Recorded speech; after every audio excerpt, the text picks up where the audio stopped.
Coach Tim Cone nababahala sa magiging tapatan nila ng San Miguel Bearmen sa semifinals. Sinasabi nito na basta All Filipino Conference daw ang pag-uusapan ay ang team to beat daw talaga dito ay ang SMB. At Coach Yeng Guiao parang out of place daw sila sa semis dahil sa mga bigating teams na kasama nila dito. So bukas na nga ang inaabang ang semifinal sa PBA Philippine Cup kung saan maghaharap ang Barangay Ginebra at San Miguel Bearmen. At sa kabila naman nga ay ang Rain or Shine Elasto Painters at TNT Tropang 5G. Nababahala nga itong si Coach Tim Cone sa magiging series nila kontra sa SMB sa semifinals. Ng San Miguel Bearmen daw ay ang golden standard ng All Filipino Conference at sinabi pa nga nito na kahit sino daw na contender sa nasabing conference ay kailangan munang daanan ang malakas na kupunan ng Bearmen para sa tsansang makamit ang kanilang inaasam na championship. It doesn't get any easier for Japhet. It doesn't get any easier for us.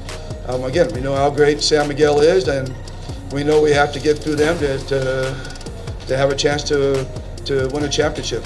I would have preferred to play him in the finals, but you know, like I said, this is the runway we've been given, so this is the one we gotta go through.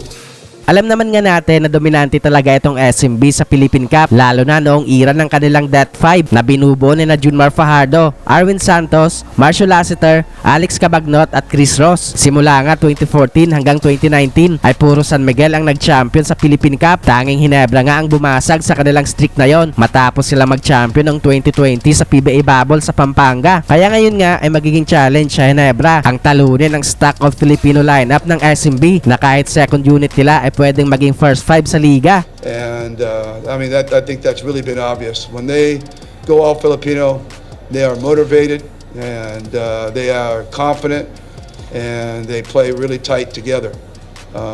So that's really their best conference, obviously.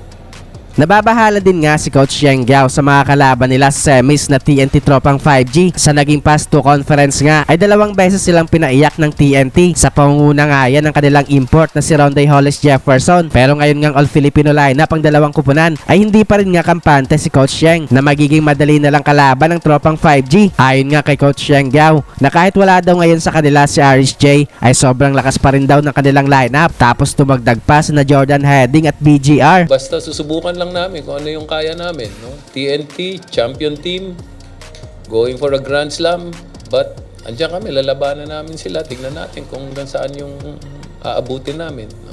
Pero pagdating ng laban, pagka nandiyan na yung TNT, pagkakaharap mo na sina Uftana, sina Pogoy, no? Tapos may Heading pa sila ngayon, akala mo nagpapalakas si RHJ. Pero pag nandyan na sila, All Filipino, malakas pa rin sila. Ayon din nga kay Coach Yeng na parang out of place daw ang kanilang kupunan na Rain or Shine ngayong semifinals dahil sa mga bigating team mula sa malalaking kumpanya ang kanilang kasama ngayon at parang gate crasher lang daw sila sa semis. I'm really proud of these guys because now TNT is there, San Miguel is there, Ginebra is there, and then Rain or Shine is there. Sino ba kami? Ba? Parang gate crasher lang kami rito eh. No? Ang daming mas malaking mga kumpanya, mas maraming resources. Pero kami nakarating dito. So, pinabili lang kami ng suka, nakarating kami rito eh. So, pintura, kasama na. No? So, gate crasher kami, nagpa-party sila, pinapasok kami sa gate eh. Di magpa-party na rin kami, di ba? Ganun lang yun.